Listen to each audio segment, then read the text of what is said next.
Hello അസ്സാം വലൈക്കും. ഇന്നത്തെ എൻ്റെ റെസിപ്പി വീഡിയോ നിങ്ങൾക്ക് കണ്ടപ്പോൾ തന്നെ മനസ്സിലായി കാണും അല്ലേ? ഞാനിന്ന് നല്ല നാടൻ ബീഫ് കറിയാണ് ഉണ്ടാക്കാൻ പോകുന്നത്.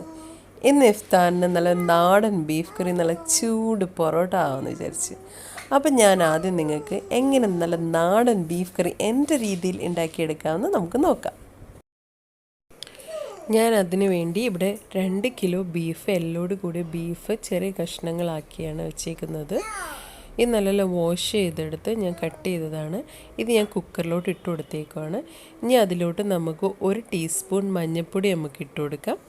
പിന്നെ നമുക്ക് ഇതിലേക്ക് 1.5 ടീസ്പൂൺ കുരുമുളക് പൊടിയും കൂടെ ഞാൻ ചേർത്ത് കൊടുക്കുന്നുണ്ട്, 1.5 ടീസ്പൂൺ. പിന്നെ ഞാൻ ഇതിലേക്ക് 1 ടേബിൾ സ്പൂൺ മുളക് പൊടിയും കൂടെ ആഡ് ചെയ്യുന്നുണ്ട്, 1 ടേബിൾ സ്പൂൺ മുളക് പൊടി. പിന്നെ ഞാൻ ഇതിലേക്ക് 1 ടീസ്പൂൺ ഗരം മസാലയും കൂടെ ആഡ് ചെയ്ത് കൊടുക്കുന്നുണ്ട്. പിന്നെ ഞാൻ ഇതിലേക്ക് 1 ടീസ്പൂൺ ഉപ്പും കൂടെ ആഡ് ചെയ്യുന്നുണ്ട്, 1 ടീസ്പൂൺ ഉപ്പാണ് ഇതിലേക്ക് ആഡ് ചെയ്ത് കൊടുക്കുന്നത്. പിന്നെ ഇതിലേക്ക് ഒരു 2 ടീസ്പൂൺ വിനേഗറും കൂടെ ആഡ് ചെയ്ത് കൊടുക്കുന്നുണ്ട്, 2 ടീസ്പൂൺ വിനേഗർ. ഇത് ആഡ് ചെയ്ത് കൊടുക്കുന്നത് ബീഫ് ഒന്ന് സോഫ്റ്റായി കിട്ടാൻ വേണ്ടിയാണ് 2 ടീസ്പൂൺ വിനേഗറും കൂടെ ആഡ് ചെയ്ത് കൊടുക്കുന്നത്. ഇനി നമുക്ക് ഇതെല്ലാം കൂടെ നല്ലപോലെ ഒന്ന് മിക്സ് ചെയ്തെടുക്കണം. ഇതിനകത്ത് വെള്ളം ഒഴിക്കുന്നില്ല, വെള്ളം ഒഴിക്കാതാണ് ഇത് വേവിച്ചെടുക്കുന്നത്. അപ്പം നല്ലപോലെ നമ്മുടെ കൈ വെച്ച് തന്നെ നല്ലപോലെ ഒന്ന് ഇറച്ചിയും ആ മസാലയും കൂടെ നല്ലപോലെ ഒന്ന് മിക്സ് ചെയ്ത് കൊടുക്കണം. അപ്പം നല്ലപോലെ മിക്സ് ചെയ്ത് കൊടുത്തിട്ടുണ്ട്. ഇനി അത് 2 വിസിൽ വരുന്നവിടെ വരെ കുക്കറിലൊന്ന് വേവിക്കാൻ വെച്ചേക്കും. പെട്ടെന്ന് വേവുന്ന ബീഫാണ്ട് 2 വിസിൽ വരുന്നിടം വരെ ഞാൻ വെള്ളം ഒഴിക്കുന്നില്ല. ഇനി നമുക്ക് കുക്കറിൽ ഇത് വേവിക്കാൻ വെക്കാം. ബീഫ് വേകുമ്പോഴത്തേന് നമുക്ക് മസാല റെഡിയാക്കാം. അതിന് വേണ്ടി ഞാൻ ഒരു വലിയ കടായി എടുത്തിട്ടുണ്ട്. അതിനകത്തോട്ട് ഞാൻ ഒരു 4 ടേബിൾ സ്പൂണോളം ഞാൻ വെളിച്ചെണ്ണ ഒഴിച്ചു കൊടുക്കുന്നുണ്ട്. വെളിച്ചെണ്ണയാണ് നാടൻ ബീഫർക്ക് ഏറ്റവും ബെസ്റ്റ്. അപ്പോൾ ഞാൻ വെളിച്ചെണ്ണയാണ് ഇതിലേക്ക് ആഡ് ചെയ്ത് കൊടുക്കുന്നത്. ഇനി അതൊന്ന് ചൂടാവട്ടെ. എണ്ണ ഒന്ന് ചൂടായി വരുമ്പോഴത്തേന് നമുക്ക് അതിലേക്ക് ഒരു 2 ടേബിൾ സ്പൂൺ ഇഞ്ചിയും വെളുത്തുള്ളിയും കൂടെ ഞാൻ അരച്ചതാണ് പേസ്റ്റ് രൂപത്തിൽ, അത് 2 ടേബിൾ സ്പൂൺ അതിലോട്ട് ഇട്ട് കൊടുക്കാം. ഇനി നമുക്ക് നല്ലപോലെ ഒന്ന് അത് വഴറ്റി കൊടുക്കാം. ഇഞ്ചിയുടെയും വെളുത്തുള്ളിയുടെയും പച്ചമണം മാറുന്നിടം വരെ നമുക്ക് നല്ലപോലെ ഒന്ന് വഴറ്റിയെടുക്കാം. അതിനുശേഷം നമുക്കതിലേക്ക് ഒരു പിടി കറിവേപ്പില നമുക്ക് അതിലോട്ട് ആഡ് ചെയ്ത് കൊടുക്കാം. ഇനി അതും കൂടെ നല്ലപോലെ ഒന്ന് നമുക്ക് വഴറ്റിയെടുക്കാം. അപ്പോൾ ഇഞ്ചിയും വെളുത്തുള്ളിയും കറിവേപ്പിലയും നല്ലോണം വഴണ്ട് വരുമ്പോഴത്തേന് നമുക്കതിലേക്ക് ഇതൊരു 200 ഗ്രാം ചെറിയ ഉള്ളി അരിഞ്ഞു വെച്ചത് 200 ഗ്രാം, അതും കൂടെ ഞാനിതിലേക്ക് ചേർത്ത് കൊടുക്കാം. പിന്നെ ഒരു 6 സവാള ചെറുതായി കട്ട് ചെയ്തതും കൂടെ നമുക്കതിലേക്ക് ചേർത്ത് കൊടുക്കാം. ഒരു 6 സവാളയാണിത്. ഇനി ചെറിയുള്ളിയും സവാളയും ഇഞ്ചിയും വെളുത്തുള്ളിയും കറിവേപ്പിലയും എല്ലാം നല്ലോണം മിക്സ് ചെയ്ത് കൊടുക്കാം. നല്ലോണം വഴറ്റി കൊടുക്കണം. ഉള്ളിയുടെ കളറ് മാറുന്നതിന് വരെ നല്ലോണം നമുക്ക് വഴറ്റി കൊടുക്കാം. ഇനി നമുക്ക് ഇതിലോട്ട് ഞാൻ 1 ടേബിൾ സ്പൂൺ ഉപ്പ് ആഡ് ചെയ്ത് കൊടുക്കുന്നുണ്ട്, 1 ടേബിൾ സ്പൂൺ ഉപ്പ്. ഇനി അതും കൂടെ ഈ മസാലയിലോട്ട്, ഈ ഉള്ളിയിലോട്ട് നമുക്ക് നല്ലോണം മിക്സ് ചെയ്ത് കൊടുക്കാം. ഉപ്പ് എല്ലാത്തിലും നല്ലോണം പിടിക്കാൻ വേണ്ടി നല്ലോണം മിക്സ് ചെയ്ത് കൊടുക്കാം. നല്ലോണം വാടണം സവാളയെല്ലാം. ജസ്റ്റ് ഒന്ന് അടച്ചു വെക്കാം.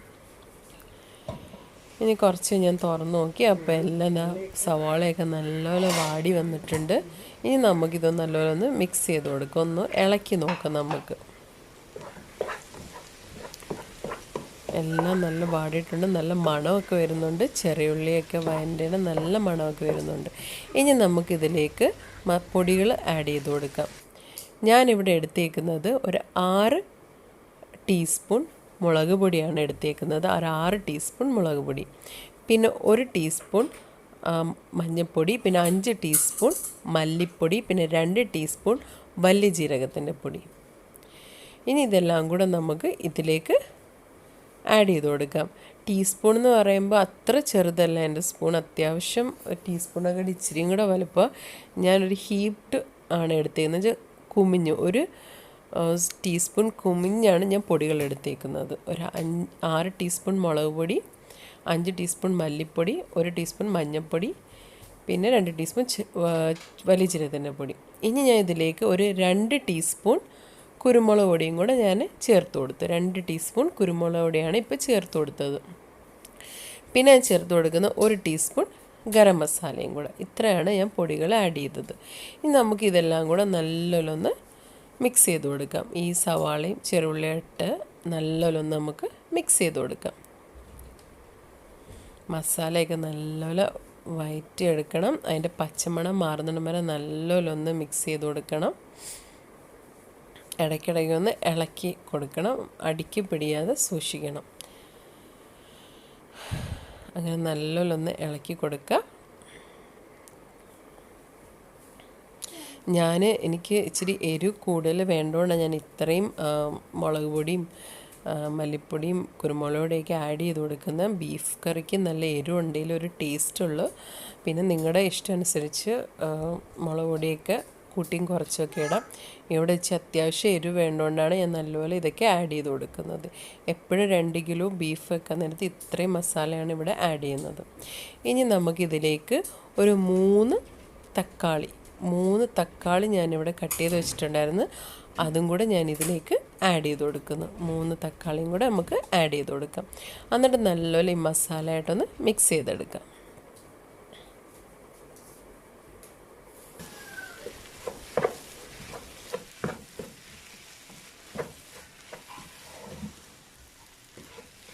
ഇനി നമുക്ക് ഈ തക്കാളിയൊക്കെ ഒന്ന് വാടി വരാൻ വേണ്ടി നല്ലോണം ഒന്ന് മിക്സ് ചെയ്തിട്ട് കുറച്ച് നേരം ഒന്ന് നമുക്ക് അടച്ചു വെക്കാം. അടച്ചു വെച്ചതിന് ശേഷം കുറച്ച് കഴിഞ്ഞ് ഒരു 5-10 മിനിറ്റ് ഞാൻ തുറന്ന് നോക്കിയപ്പോൾ എല്ലാം നല്ലപോലെ വാടിയിട്ടുണ്ട്. തക്കാളിയും പിന്നെ മസാലയൊക്കെ നല്ലപോലെ കുക്കായിട്ടുണ്ട്. ആ പച്ചമണം എല്ലാം നല്ലപോലെ മാറിയിട്ടുണ്ട്. ഇനി നമുക്കിത് നല്ലപോലെ ഒന്ന് ഇളക്കി കൊടുത്തിട്ട് അതിലേക്ക് നമ്മൾ നേരത്തെ വേവിച്ച് വെച്ച ബീഫ് ഞാൻ റെഡി ആയിട്ടുണ്ട്. 2 വിസിൽ കഴിഞ്ഞപ്പോൾ ഞാൻ ഓഫ് ചെയ്ത് കുറച്ച് ഞാൻ അത് തുറന്ന് നോക്കിയപ്പോൾ നല്ലപോലെ വെന്തിട്ടുണ്ട്. ഇനി ഞാൻ ഈ ബീഫ് ഈ മസാലയിലോട്ട് നമുക്ക് ആഡ് ചെയ്ത് കൊടുക്കാം. ബീഫ് വെന്ത് കഴിഞ്ഞപ്പോൾ എനിക്ക് ഏകദേശം ഒരു 1.5 ഗ്ലാസ് വെള്ളം കിട്ടിയിട്ടുണ്ട്. നമ്മൾ വെള്ളമൊന്നും ബീഫിൽ ഒഴിച്ചു കൊടുത്തിട്ടില്ലായിരുന്നു. ഏകദേശം ഒരു 1-1.5 ഗ്ലാസ് വെള്ളമുണ്ട് ഇത്. ഇനി നമുക്ക് ഈ ബീഫ് ഈ വെള്ളവും കൂടെ നമുക്ക് ഇതിലേക്ക് ആഡ് ചെയ്ത് കൊടുക്കാം. നല്ല മണമൊക്കെ വരുന്നുണ്ട് ഇപ്പോഴേ. ഇനി നമുക്ക് ഒന്ന് ഈ മസാലയും ഈ ബീഫും എല്ലാം കൂടെ നല്ലോണം മിക്സ് ചെയ്ത് കൊടുക്കാം.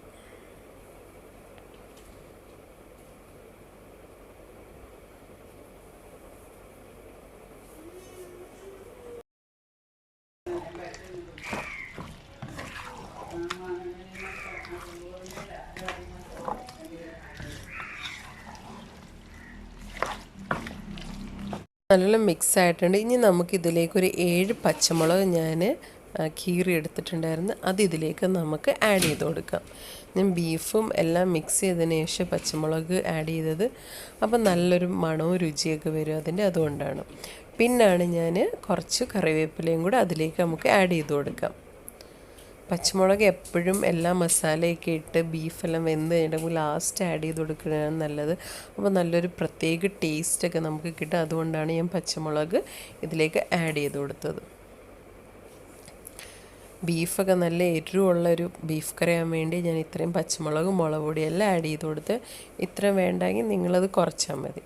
ഇനി ഞാൻ ഇതിലേക്ക് നമുക്ക് വെള്ളം ആവശ്യമുണ്ട്. അപ്പം ഞാൻ ഇതിലേക്ക് ഒരു 2 കപ്പ് ചൂടുവെള്ളം, നല്ല തിളച്ച വെള്ളം ഞാൻ ഇതിലേക്ക് ആഡ് ചെയ്ത് കൊടുത്ത്.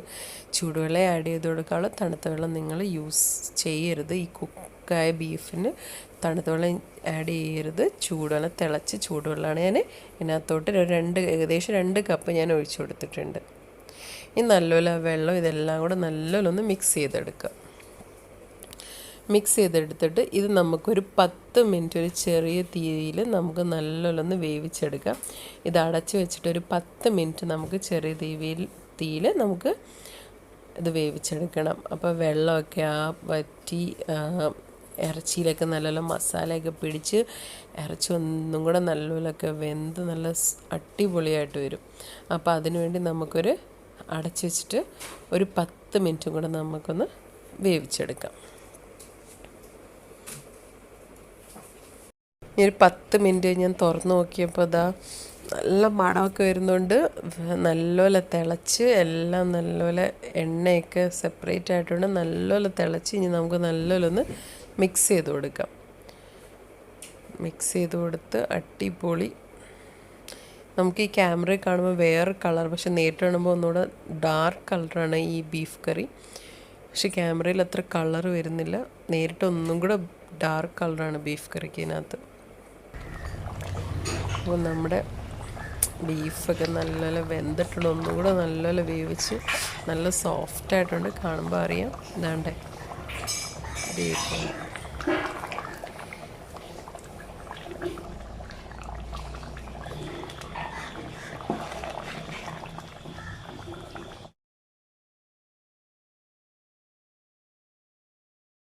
ഇനി നമുക്ക് ഇതിൻ്റെ സ്റ്റൗ ഓഫ് ചെയ്യുന്നതിൻ്റെ മുമ്പ് ഇതിലേക്ക് കുറച്ച് കൂടെ കറിവേപ്പില നമുക്ക് ഇട്ട് കൊടുക്കാം. കറിവേപ്പില നല്ലൊരു ഫ്ലേവർ കിട്ടും ബീഫ് കറിക്ക്. ഞാൻ കുറച്ച് കൂടുതൽ ആഡ് ചെയ്ത് കൊടുക്കുന്നത്. പിന്നെ ഞാൻ ലാസ്റ്റായിട്ട് എപ്പോഴും ടേസ്റ്റ് മേക്കറായിട്ട് ഞാൻ എപ്പോഴും പച്ച വെളിച്ചെണ്ണ എപ്പോഴും ബീഫ് കറിക്കായാലും ചിക്കൻ കറിക്കായാലും ഞാൻ ലാസ്റ്റ് ഒന്ന് ഒഴിച്ചു കൊടുക്കാറുണ്ട്. അപ്പോൾ ഞാൻ 2 സ്പൂണ് പച്ച വെളിച്ചെണ്ണയും കൂടെ ഞാൻ ഇതിലേക്ക് ആഡ് ചെയ്ത് കൊടുക്കുന്നു.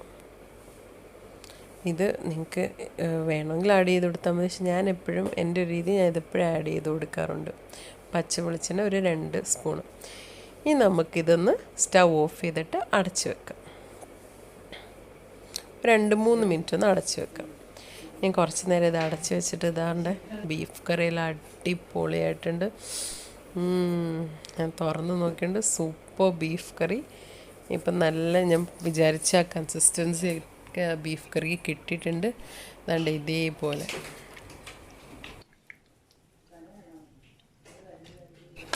ഇനി നമുക്കിതൊരു സെർവിങ് പ്ലേറ്റിലേക്ക് നമുക്ക് മാറ്റാം.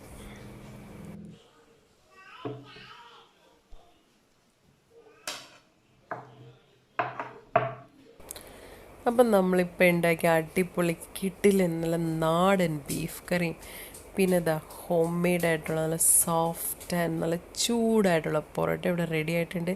അപ്പം നമുക്ക് ഒട്ടും ടൈം കളയണം, നമുക്കിതൊന്ന് ടേസ്റ്റ് ചെയ്ത് നോക്കാം. നല്ല ഫ്ലേക്കി ആയിട്ടുള്ള പൊറോട്ട, നല്ല അടിപൊളി പൊറോട്ട ഇതോട്ട് വെക്കുന്ന നമ്മുടെ ബീഫ് കറി ഞാൻ അങ്ങോട്ട് അടിപൊളി സൂപ്പർ അടിപൊളി. ഓക്കെ, നമുക്ക് കഴിക്കാം. നല്ല സോഫ്റ്റായിട്ട് വന്നിട്ടുണ്ട്. വേണ്ട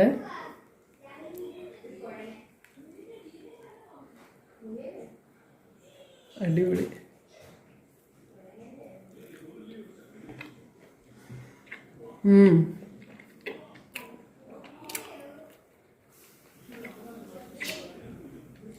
നല്ല എരിവുണ്ട് ബീഫ് കറിയും, നല്ല കറക്റ്റ് എരിവ്.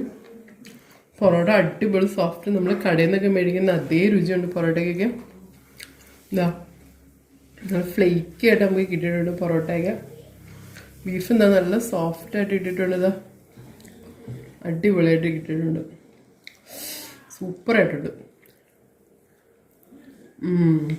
കിടില്ല. അപ്പോൾ നിങ്ങൾ എന്തായാലും പൊറോട്ടയും ബീഫ് എല്ലാവർക്കും ഇഷ്ടമുള്ള കാര്യം, പ്രത്യേകിച്ച് മലയാളികൾക്ക് ഏറ്റവും ഇഷ്ടമുള്ള ഫുഡാണ് പൊറോട്ടയും ബീഫും. ബീഫ് ഉണ്ടെങ്കിൽ പൊറോട്ട, പൊറോട്ട ഉണ്ടെങ്കിൽ ബീഫ്, അടിപൊളി. അപ്പോൾ എന്തായാലും ഒന്ന് ട്രൈ ചെയ്ത് നോക്കണം. അപ്പം ഞാൻ ഒന്ന് കഴിച്ചു തീർക്കട്ടെ.